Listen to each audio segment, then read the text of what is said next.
Welcome to Channel 17, the Town of Colonie Government Channel.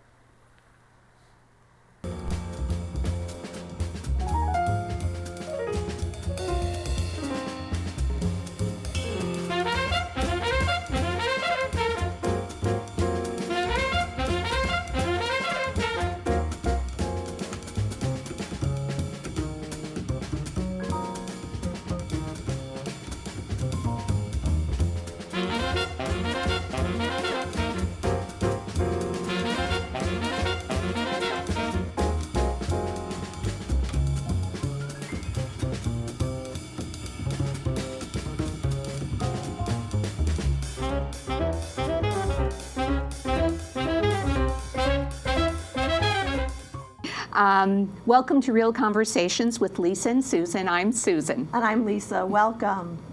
Today we're going to be talking about the subject of extreme fitness. And what does it really take to be someone who is extremely fit? What is extreme fitness? And is there an extreme fitness buff in all of us? Hiding secretly, because I think I ate mine. If it's hiding, it's really secret in me. All right. And when we were first chatting a couple of months ago about doing this show, it just struck me like I was looking at reading a lot of articles about reinventing oneself, which are very popular right now. I mean, everybody's talking about reinventing oneself. And I thought that for me, in my past, not so much currently, but in my past, whenever I really wanted to change up my life or reinvent myself, if you will, getting really fit, losing weight, getting toned, getting in shape has always helped me to change the way I think of myself. And I don't know if it's like a chicken and egg thing. I don't know if it's I'm thinking differently of myself and therefore I'm able to break through and really increase my fitness level, or if, you know, I increase my fitness level and that helps me change the way I view myself. I'm not quite sure. I've never really thought that carefully about it, but well, for me, I mean, there's fitness and then there's fitness, and a lot of what we're going to be talking about today is sort of that second, fitness, because although I would never have thought of myself as extreme fit, I did train twice for a marathon. Wow. And one time was running, one time was walking. Secrets revealed on Real I never Conversations. completed them. The first one, I moved to New York right before it, and I couldn't train anymore. And so I wasn't able to run it. And then the second one, I was supposed to walk it, and I broke my ankle. So I think I have a secret aversion to that extreme fitness. Well, but it was a lot of I training. don't know about that. I mean, that's amazing. Yeah, it was good for training. someone to do. My nephew ran the New York City Marathon, and he was never, well, he is now, but at that time he wasn't an extreme fitness buff. Right. But well, my running coach at the time was a triathlete, and he was in extraordinary shape. So why don't we bring on our guests and find out a little bit more about this topic. Okay. And, yeah, we have two awesome guests. Yes, we do. And so we'd like to include them in our conversation. So first, I'm going to introduce you to Karli Taylor. Yes. Okay, good. Not always right with the names, but I got it. And you're with Best Fitness, and you can tell us a little bit about that. And our second guest is Judy Torel, and you have your own fitness company, right? So let's find out a little bit about our guests first, and then we'll jump into the topic. So, Karli, would you mind going first? Sure. I'm the personal training director for Best Fitness. We're a gym chain in the Northeast. Right now we have 7 locations, and we're growing fairly rapidly. So as far as extreme fitness, I'd like to think of myself as slightly extreme. I do run marathons, run a bunch of races, and just this past year have started getting into the adventure races and kind of off-the-wall things that most people would seem extreme, but I think it's fun, which could be strange. Well, let's talk about a little bit more about that in a second. Let's hear from Judy a little bit. Tell us about yourself. You've been in fitness quite a while. And yeah. You're hesitate to tell you how many years because that gives away my age, and now that's a sensitive subject. But we started when you were 9. Yeah, so I was very okay. young, very young. Well, I am a Ironman triathlete. Personally, it's my passion and hobby. I've completed 6, and I have 2 this year. So I'm training for Coeur d'Alene, which will be in June this year. I'm a coach, so I coach other people to train for marathons and maybe their first 5K, run races or Ironman triathlons, and everything up to that. Judy, what is an Ironman triathlon? Most people know Ironman as the Hawaii Kona race that sometimes, well, it's on TV, it's displayed, but it's 2.4 miles swim, immediately to a 112-mile bike, and right into a 26.2 marathon. Oh my God. You have 17 hours to complete it. The pros will do it in 8 to 9. And there are people coming across at like 16, 59, and 59 seconds. Wow. Yeah. Like, I'd have to take a nap in between. Right. when you say pro, I mean, are there people who do this for a living? They Yeah. get paid to do these things? Yep. And who's paying them? Well, there's not a lot of money in terms of like making money from winning the races, but Yeah. with a lot of like sports, it's the sponsorships. Yeah. So, the people who are pros, they are, just like pro athletes, but unlike pro athletes that can get on a team and be making millions of dollars a year, Right. these people are making, I don't know, $1,500 for winning the race, and then they get the Nike sponsorships or the, Blue Cycle sponsorships or, Well, how did you get That's into amazing. it, Karli? How did you get into racing and sort of this more extreme? I mean, did you grow up where you're like one of those kids that was just always physical? Did you grow up that way? Or did you make a decision about the direction you wanted to take in your life as you got a little older? I was a track athlete in high school and college. I was a sprinter, so I ran very short distances, 200 meters. I hurt myself maybe my sophomore year in college, and I decided not to sprint anymore. They told me I couldn't run again, so I decided that somehow distance running would be easier on my body than sprinting. So I went out one day and I was like, I'm going to see how far I can run, and I ended up running 9 miles. And that was kind of the start of it. I've run 14 marathons since then, maybe 20 or 30 half marathons, and just started getting into this crazy stuff because running just wasn't enough anymore. Wow. Yeah. Wow. How about you? How did you get started, Judy? Interestingly, I started running. I was not a track. I was athletic to a certain degree, but I wasn't on. I didn't go into collegiate sports or anything like that. I ran for mental reasons. I ran for stress relief when I was 13 years old. I started, and for me, I built my whole career around the mind-body connection between, moving your body and using the physical to kind of energize your energetic body. And, Sue, you were talking about, when you were working out more regularly, how it kind of feeds into every other aspect of your life, and it's so true. And so moving the body, that's what I teach, because I'm a personal trainer and a coach and a therapist. I have a master's degree in counseling, and the work I do with individual clients is all about helping them to see this connection. Wow. Because it's from that connection that you'll, help yourself to kind of get more regularly working out, and then it kind of spirals into its own into its own thing. Yeah, well, mine spirals like into its own crazy freneticness where, for whatever reason, fitness, for me, and it's not this way for everyone, but probably most people, fitness drops off the plate when they get busy. I mean, let's face it, we're talking about extreme fitness, which is really the exception to most people's lives and most people's priorities. So I think for most people, and Judy, months ago when you and I were first chatting about the show, we're talking about, what is it that for most people, when they get really busy, exercise drops off their plate. But then for some people, they realize that, hey, if I develop that mind-body connection, I'm not going to be as frantic. I'm not going to be as stressed. I'm going to be able to manage everything on my plate a little bit better. But most people never do that. They never get that. And for me, it's like hit or miss.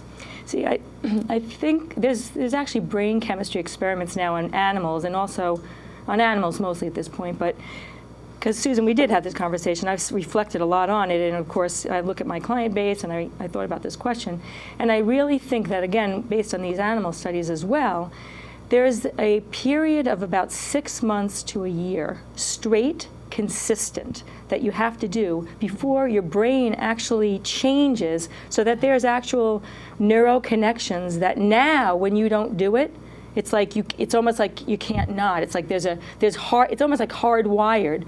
But I think for most people what happens, if you think about this, it's like, they don't get beyond, like, it's 3 months, you've been really good, and then, like, how long did you train for your marathon? Actually, it was longer than that. It was about 9 months. Okay, so I'm saying it's up to a year. It's like, Yes. I tell people 1 annual cycle. I go, give me 1 annual cycle where we'll walk through this together. And if you make it through 1 annual cycle, then I'll let you go, and you have much more of a chance of keeping this going. I think most people, life gets in the way, absolutely. But I think Karli would concur. It's like, I don't care what's going on in my life. I'll do it at 2 in the morning, right? Absolutely. It becomes a priority for you. Exactly. And you do realize that the rest of your life falls into step with the fitness if you make it a priority.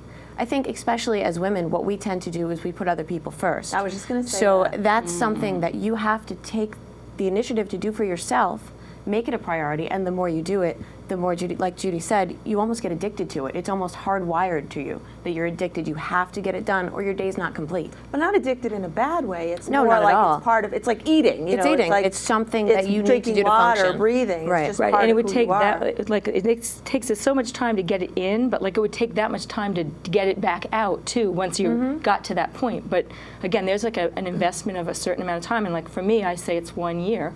Like, and most people, it's like, especially women, I agree, you need to get support for that, because when push comes to shove, what you're doing as you perceive it as just for yourself, which isn't true. Absolutely. Because I argue with all my clients. I'm like, look, if you think you're being the best you can be when you're not really taking care of yourself, and I go, you're deluding yourself. That's like, if right. you think you're being the best mother to your kids when your stress levels up to here, and like a half an hour walk or jog or something would like help you to kind of just like just blow off some of that frustration and steam.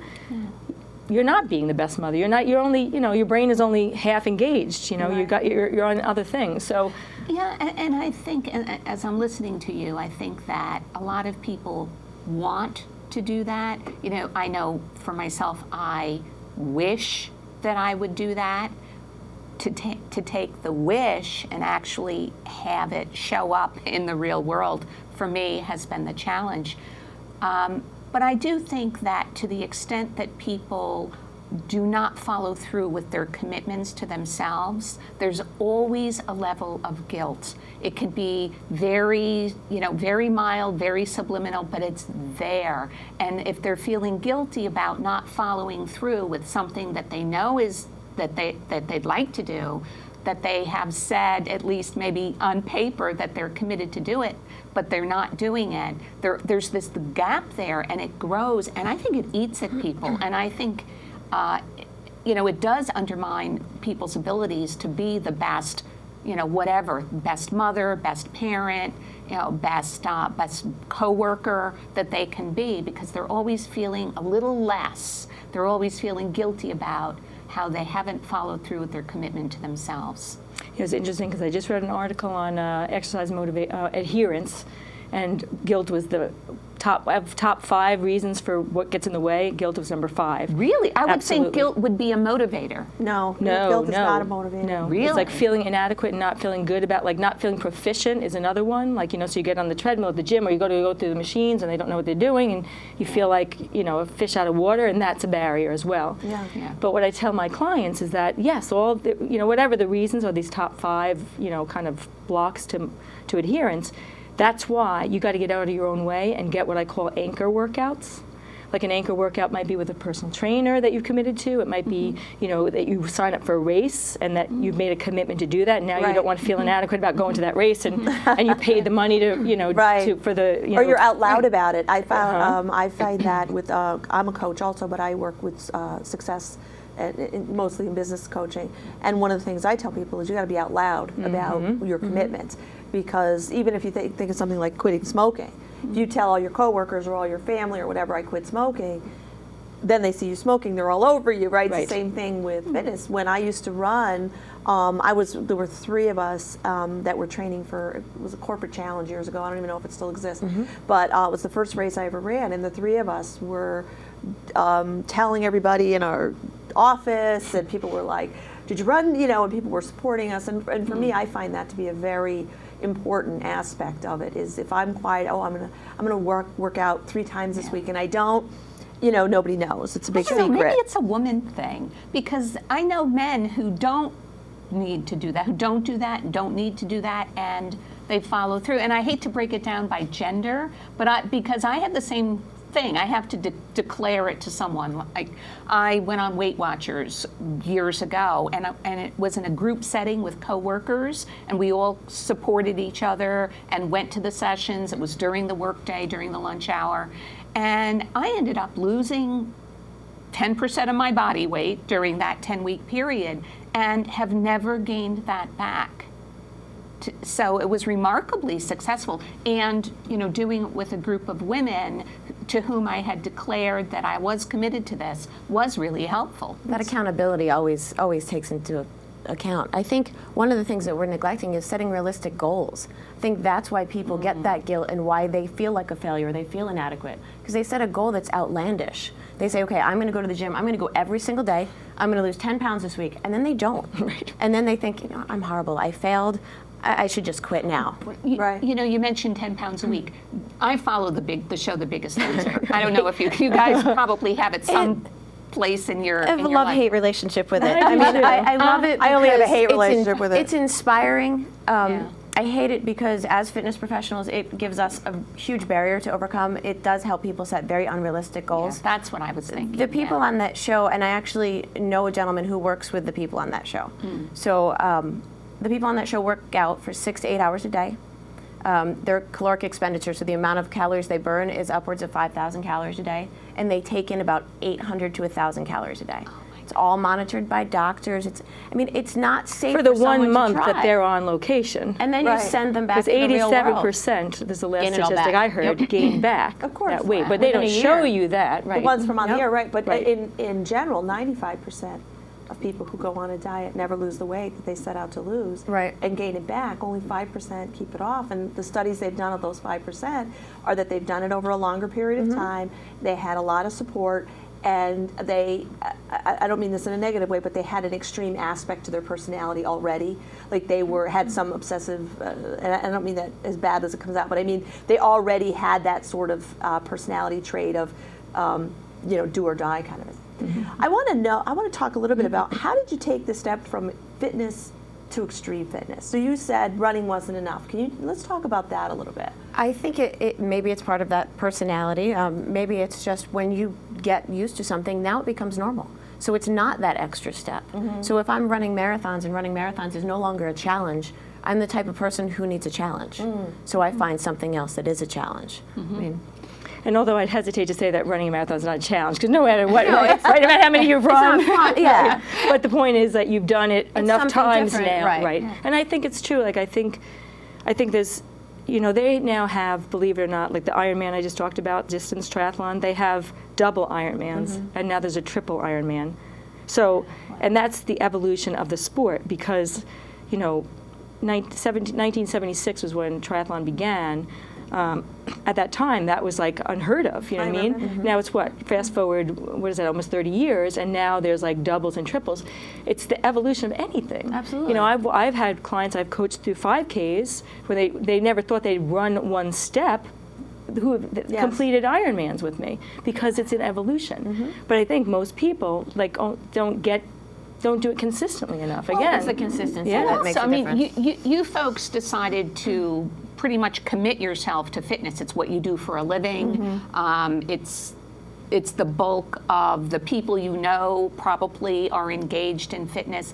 But for people who aren't actually doing fitness for a living, it's very challenging. I mean, you can say, you make your declaration out loud that you are going to get fit or be fit or work out something realistic 3 times a week. But for many, many people, so many, life gets in the way. Your kid gets sick, or your boss needs you to stay late that night, or, you've got an emergency trip because your mother's ill, and suddenly you have to go and visit with her. So, for some people who are committed to extreme fitness, who are extremely fit but are not fitness professionals, they are still finding a way, despite life's realities, to achieve extreme fitness, like in the face of all of these other obstacles. So how can someone like me, who has kind of, waded in the pool of fitness most of her adult life, with some success, more so at some times than others. I mean, what would you say to someone like me? And I'm guessing that there are many people in our audience who are very much like, like I am, who would love to be more fit, but life gets in the way, and I'm generally healthy. I think right there, just by saying life gets in the way, that sets you apart from someone who would be an extreme fitness person, because for someone like us, it is part of life. Right. So, so it's not Just separate. your wording, right? So just the wording, it makes it pretty clear that that's not part of your actual core of life. That's something that you do, that this core of who you are gets in the way. It's like an extra thing versus... Yeah, so incorporating that into the core of who you are and really prioritizing that is going to make that not be something that life gets in the way of. Well, I was thinking too, as you were talking, Susan, that I used to, the first marathon I was training for, I was working in a very, very high pressure job. I had an on-call schedule, but I knew the days I was going to run. And my long runs were 12, 15 miles towards, towards, as I got closer to the race. And I can't even believe it was the same me that I used to run 15 mile, and I used to alternate with biking a couple times a week, because my coach was a triathlete. He was all about the bike. But anyway, I knew what days it was, and even if I had emergencies on those days, I made sure I got the run in somehow. Well, that's what I was going to say. In addition to what Karli was saying, I think it was a very important point, is that, I've been in fitness. I've had no other career. Like when I graduated from college, I opened up my first studio, and then that's what I've done for my whole life. So I've heard your name for years in this area. Didn't you used to do a show with Benita Zahn? Yeah, that's the channel. I'm on Channel 13 on a regular basis. Benita was a noon anchor at that time. Right. When I started, we did it for several years together. But it's very interesting to me, because it's like, you have to schedule, like, this is a time, like the people who are there in the morning at like 5 o'clock in the morning, they're there every morning. Like that's their time. And like, life doesn't get in the way. Like they might miss a day, but they're back the next day. The noon people, they're there at noon. If I used to drive from Pittsfield to Albany every Monday morning, because I was there on the weekends, and I would see like the same 4 people jogging at 9:15 every single morning that I drove. And as a fitness person, I was like, it always struck me, because it was like to the minute, you know what I mean? Yes. And so it was scheduled. It's like most people say, okay, I'm going to work out. I'll see when it'll fit in today. And it's not going to fit in, But the way I get my clients to see this, I say to them, if your child had to be on kidney dialysis and you had to get them, he or her, to the hospital at 2 o'clock, you would get there. Life would not get in the way of that, right? That's right. Oh, absolutely. So it's the same thing, except you have to think about it as you. And it has to be as important. And it is like dialysis, because we are so sedentary that not even going to extreme fitness, but just health. General fitness. Now you may feel great, but maybe you could feel like 100% better if you were fitter, but you don't even know. That's what I say to most of my people, because I've had the experience of watching people go from one level to another, and they'd say to me at the beginning, like, I feel fine, and then when they get to another level, they're like, oh my God, I thought I was fine. Right, right. Right, exactly. I want to hear more about this adventure fitness. Can you tell us about that? Like, what does that entail? It's become craziness. Yeah, it's become a bit of a boot trend. camp and hanging off of mountains and stuff? It's kind of like boot camp on crack. It's a race. I mean, the first one I did was a 3-mile race. It was called the Warrior Dash. It was just last year, actually, and it started out running up a Black Diamond ski slope. Wow. So you're running up a mountain, and then after that, there are 10 different obstacles along 3 miles. So, like what? Crawling through tunnels, climbing over walls, wading through waist-deep mud. They weren't obstacles. It was just part of the course. It was just part of the course. And then I made it all the way through, and then I signed up for one that was 4 times as long. So, And what does it feel like when you finish something like that? Like, what keeps you doing it? That's a really good question. Is it like what do they say, the endorphins kick in and you feel this high about life?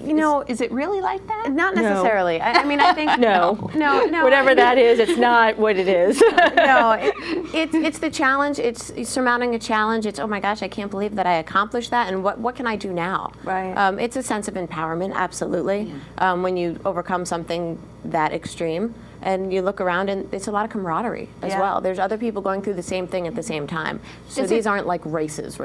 Does it translate into other places in your life, that sense of Absolutely. confidence and empowerment? Absolutely. It's just overcoming obstacles. You overcome obstacles every single day in your life. This is just, an extreme and planned out version of that. I remember when one of the races I ran to get ready for the marathon was the Boilermaker out in Utica, which is a fun race. Yep. You've never run it.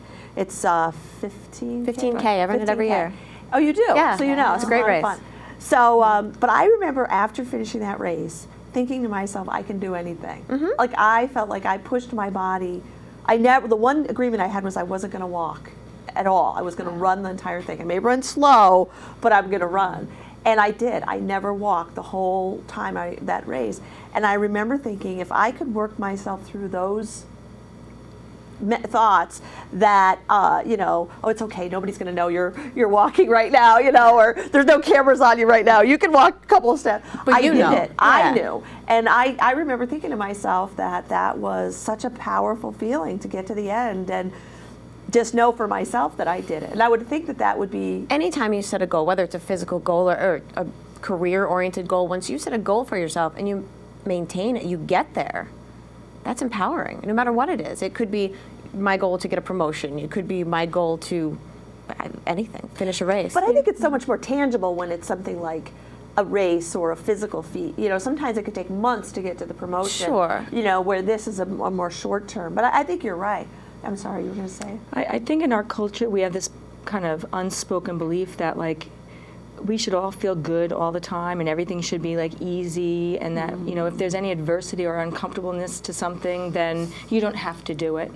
Do something else. And I think that is not true. And I think that some of the most successful moments in our lives is when we have had to go through some sort of adverse conditions, and you've had to, find it within yourself to figure something out, or just stay the course on something when you have to face fear, you have to face adversity, and then you come out the other side, and that's the juice of life as far as I'm concerned. And I think Karli is right. It's these events, whether it be a 5K or even just a workout, just getting to the gym on a day and doing a workout, there's always an element of that, just getting out of bed to go there, or you're tired and you drag yourself into the gym, but then you get through that moment and you're into the next moment, and then you're glad you went. And I think that in our culture we're lacking this drive, we're kind of taught we can stay away from that. If it's uncomfortable, don't do it. But I really think that that's what makes life valuable. And these events, when you do sign up for 5K or extreme something, whatever level you're at, it is kind of like a controlled environment, and you do get to kind of suspend other aspects of your life and kind of, because I know in my triathlons, it's I tell people everything you need to learn about life you can learn in a triathlon, but you can learn in a running race, and you can learn it in a workout in the gym, weights, because for that moment of time, the moment you're doing that, time is suspended, everything else is on the back burner, and you can actually watch how you operate. That's right. What do you do when it gets hard and you feel like you want to stop? How do you operate? And because that's how you operate in the rest of your life. That's right. What do you say to yourself? And then you get to see what you want to strengthen, and then you can see what is not serving you, and you might want to, take steps to kind of react in a different way. Right. And I think that's incredibly valuable. Well, it's incredibly valuable for any place in your life, because I couldn't agree with you more about what you just said. Because not only do we feel like it shouldn't be painful, it shouldn't be work, but it should be fast. And I think and I think that's also why you said, well, it's got to be a year commitment, and God, people just don't. And this is, I know, way too much of a generalization, but it is very difficult for people to suspend the notion that they aren't going to get instant gratification. I totally where they're agree with gonna you. not going to get it instantly. Thin thighs in 30 days. You know, like, Absolutely. why Right. can't I just rub a cream on my thighs And we just fight that every day. Oh, every Our day. industry Well, is full it of certainly doesn't take that long to gain it. So it's Yeah. not fair. It does, though. I mean, you gain weight slowly over time. It doesn't happen overnight. Over time, slowly you gain weight. But it doesn't feel that And- way. Oh, I know. but Actually, right, like you can gain weight very fast. Sure. Because unfortunately, like, and this is what I think, bring back this sense of like futility that a lot of people feel. You know, it'll take an hour of hard working out for you to burn, let's say, 600 calories on average.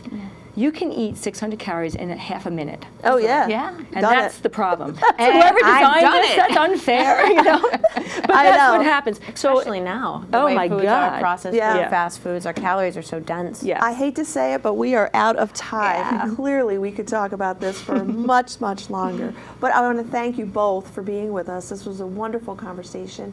And we want to thank you for watching the show today. And if you want to participate in this conversation more, you're welcome to either email us at realconversations@hotmail.com, or we have a new, very exciting chat place where you can chat. Web page to chat. Yes, a web page to chat, whatever you want to call it. It is it's www.izoca.com. That's